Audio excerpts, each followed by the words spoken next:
Good morning guys. हर हर महादेव, श्री शिवाय नमस्तुभ्यम। कैसे हैं आप लोग? स्वागत है आपके अपने चैनल नीतू मिष्टी की दुनिया पे। तो यहाँ हम लोग गए थे, मैं, मिष्टी और मिस्टर ठाकुर, यहाँ एक्वागार्ड वगैरह देखने। कैंट का, एलजी का और बहुत सारा था, क्योंकि है नहीं करके तो सोचे ले लेते हैं। तो वही देखने हम लोग गए थे। तो फिर जो लेना था हम लोगों ने पसंद कर लिया। उसके बाद शाम में मैं, भाभी, अगेन मेरी फेवरेट शॉप सिल्क पैलेस पहुँचे। यहाँ साड़ी वगैरह लेना था और कुछ।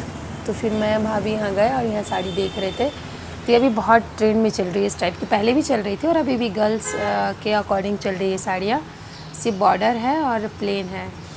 फिर पसंद की हम मैंने तो नहीं लिया, भाभी ने लिया एक दो साड़ी, उनको जो पसंद आ रहा था। ये जिमी चू की साड़ी है और काफ़ी अच्छा है। तो यहाँ पे बहुत अच्छी अच्छी साड़ियाँ दिखाते हैं, जैसे कि मैंने पहले भी बताया आपको।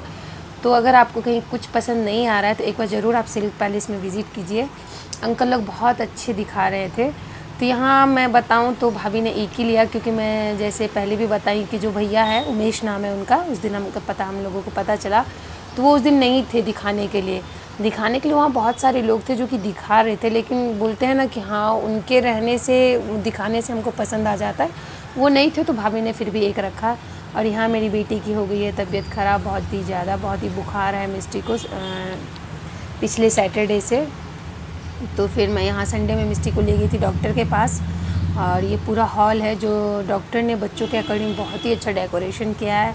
यहाँ पेड़ बना के रखा है, झूले हैं बच्चों के करने के लिए, और ऐसे ऐसे टहनी बना दिए पेड़ों में से जहाँ बर्ड्स लटक रहे हैं, जो घोंसले बने उनके। ये देखिए इसके में इतनी भी ताकत नहीं रह गई कि उठ के बैठे, इतनी ज़्यादा उसकी तबीयत। यहाँ पे आना आज बहुत ही अच्छी धूप निकली थी, तो मैंने, पेड़ों में धूप लग रही थी, मैंने कहा चलो अच्छा है होने के लिए। बारिश यहाँ हुई थी शाम 4 बजे के करीब ना, बहुत तेज़ बारिश हुई थी, लेकिन सुबह हल्का हल्का धूप निकला था तो पेड़ों में धूप लग रही थी। मैंने कहा अच्छा है, पानी की वजह से ना पूरा पेड़ वैसे ख़राब से हो गए थे। फिर मिस्टी यहाँ दवाई वगैरह लेने के बाद ना उनको थोड़ा सा ठीक लग रहा था, तो वो टेडी वगैरह के संग खेल रहे थे। फिर मैं यहाँ आ गई थी किचन में कि चलो जल्दी जल्दी मैं खाना बना लेती हूँ, वरना मिस्टी को अच्छा नहीं लगने से ना फिर वो एकदम आग के गोद में रहती है। तो यहाँ मैं कड़ी बना रही हूँ, कड़ी बड़ी साथ में। तो यहाँ मैं कड़ी का घोल घोल रही हूँ, जिसमें मैंने 2 कटोरी दही डाला, जो कटोरी दिखा रही थी उससे आधा कटोरी बेसन, और इसको घोल के मैंने साइड में रख दिया। अब बड़ी बनाने के लिए, पकौड़े बनाने के लिए इसी कटोरी से मैंने 2 कटोरी बेसन लिया है, अजवाइन, नमक डाला है, और एकदम इसको स्मूथ हम बना लेंगे। तो ऐसे हम हल्का इसमें पानी थोड़ा थोड़ा डाल के बनाते रहेंगे। एक साथ पूरा पानी डालने से बेसन में गुठलियाँ बन जाती है, फिर उसको एकदम स्मूथ बनाने बहुत टाइम लगता है। तो मैं पहले ही थोड़ा थोड़ा पानी डाल के एकदम स्मूथ वो बना लेती हूँ पेस्ट, कि हो जाएगा। तो फिर मैं ऐसे ही थोड़ा थोड़ा डाल रही हूँ और उसको मिक्स कर रही हूँ बीच बीच में। तो बहुत ही अच्छी कड़ी बड़ी बनी थी। मसाला मैं जब डालूँगी वो, तो उसमें मैं बनाऊंगी। तो फिर जब मैं उससे फेंट रही थी तो मैंने कहा कि नहीं, पता नहीं चलेगा कि ये सॉफ़्ट हुआ कि नहीं। तो यहाँ मैं आ गई थी लास्ट में हाथों से बेसन को घोलने के लिए। और हम लोग कैसे चेक करते हैं, तो हम लोगों को ऐसे बताया गया है, मतलब सीखे हैं, मम्मी लोगों को देखे हैं कि ऐसे पानी में बेसन डालने से अगर बेसन ऊपर आ जाए तो सोचो बेसन हल्का हो गया है, और आपने जो उसकी मरम्मत की है इतने देर से फेंट के, तो वो एकदम सॉफ्ट हो गया है। तो आप उसकी जो भी पकौड़े बनाएंगे वो सॉफ्ट बनेगा। कितने लोग इसमें प्याज वगैरह भी डाल देते हैं, लेकिन हम लोग कभी भी ऐसे पकौड़े बनाने से, कड़ी बड़ी बनाने स्पेशली, उसमें हम प्याज लहसुन वगैरह नहीं डालते हैं। प्याज लहसुन डालने से भी बहुत ही अच्छा टेस्टी बनेगा, क्यों नहीं बनेगा, लेकिन हम लोग नहीं डालते हैं तो मैंने नहीं डाला। तो यहाँ पे मैंने वहाँ दूसरी साइड मैंने रख दिया वो दही वाला पानी, जिसमें दही बेसन ऐड किया, तो उसको रख दिया। और इसमें थोड़ा सा उबाल आने देंगे, और हमको उसको कंटिन्यू चलाना है, क्योंकि हमने दही डाला है। तो हमको डर है अगर हम उसमें चलाना छोड़ देंगे तो फटने का डर रहता है, तो हमको उसमें चलाना है। फिर मैंने उसमें सारे मसाले ऐड किए, नमक, हल्दी, धनिया, मिर्ची, गरम मसाला और थोड़ा सा चाट मसाला मैंने उसमें ऐड कर दिया, और सबको मिक्स करके हम इसमें उबाल आने देंगे। जब तक उस दही वाले पानी में उबाल आता है तब तक हम इधर सारे पकौड़े तल लेंगे। तो मैंने यहाँ हाथों से एक एक करके सारे बेसन से पकौड़े डालने लगी। तो यहाँ आप चम्मच से भी डाल सकते हैं, लेकिन हाथों से इजी होता है, फटफट हो जाता है। तो मैंने कहा कि चलो, वहाँ देखिए साइड में मैंने 2 मिनट भी नहीं हुआ होगा वो, जब तक मैं भजिया को डाल रही हूँ तब तक वो सारे दही इकट्ठे हो गए थे एक साथ। तो ऐसे ऐसे धीरे धीरे करके मैंने सारे भजिया को भी फ्राई कर लिया, और फिर मैंने दोबारा डाला, और मैं यहाँ आपको चेक करा रही हूँ कि देखिए कितने अच्छे टेस्टी बने थे। तो उसमें अच्छी उबाल आ गई थी, देख रहे हैं आप, बार बार ऊपर आ रहा है। तो सब भजिया तल के मैंने उसमें डाल दिया।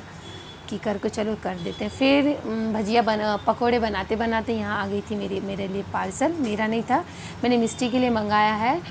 डॉक्टर ने मिस्टी को एकदम गर्म रखने के लिए बोला है, उसको हवा में नहीं, पाँव में चप्पल होनी चाहिए। तो सारे चप्पल तो उन्होंने बाहर निकाल रखा है, तो घर पहनने के लिए मैंने उनके लिए चप्पल ऑर्डर किया था मीशो से। बहुत ही अच्छी चप्पल आई थी।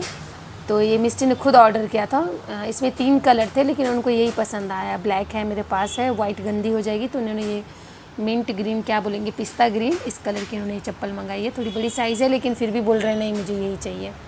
फिर मैं यहाँ आ गई थी कि कड़ी को चलो तड़का लगा देते। तो यहाँ मैंने तेल डाला, कड़ी पत्ता डाला, जीरा, हींग और लाल मिर्च, सूखी हुई लाल मिर्च डाल के मैंने कड़ी में तड़का लगा दिया।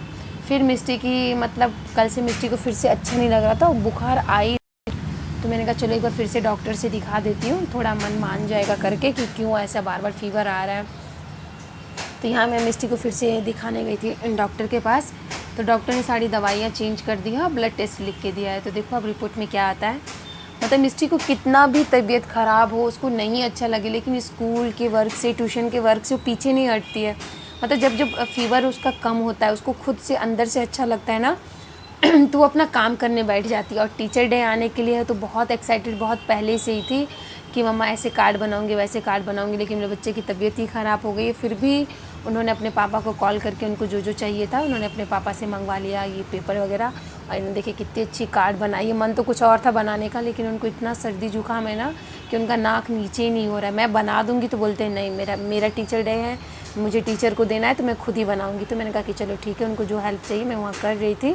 बाकी उन्होंने खुद से ही पूरा किया, मैंने सिर्फ कटिंग किया है, ड्राइंग वगैरह उन्होंने खुद ही किया है, कलर उन्होंने खुद ही किया है। और देखो यहाँ मेरी बेटी कैसे सूख के हो गई है बेचारी। तो बहुत वो लगता है कि इतना तबीयत ख़राब होने के बाद भी मेरी बेटी को। तो फिर यहाँ मैंने हल्दी दूध बनाया मिस्टी के लिए कि थोड़ा पिलाऊंगी, और बिल्कुल आधी ग्लास बनाई है, फिर भी उनसे नहीं पिया गया। और यहाँ मैंने पानी गर्म किया उनको भाप देने के लिए, और वो दूध ऐसे पी रही है, कैसे सूख के हो गई है मेरी मिस्टी। एक तो ऐसी पतली दुबली है, और इतना कितना भी देखो बच्चे होते नहीं हैं। फिर भी उनको थोड़ा सा मैंने कहा थोड़ा सा भी पी लो बेटा, गले में अच्छा लगेगा। फिर गर्म पानी से मैंने गरारा भी करा है, मिस्टी को बहुत ज़्यादा कफ़ हो गया है। और यहाँ आ गई मैं मिस्टी को भाप देने के लिए। वहाँ पे बहुत भीड़ था हॉस्पिटल में डॉक्टर के पास, वरना मैं वहीं भाप दिला देती। वहाँ इतने भीड़ थे और लाइन में लगे थे। मैंने कहा कि नहीं ठीक है। फिर मैंने वहाँ दवाई लेके कहा कि चलो मैं घर पे दे दूँगी भाप। Bye bye. प्लीज़ चैनल को लाइक कीजिए, सब्सक्राइब कीजिए, प्यार कीजिए। मिलते हैं।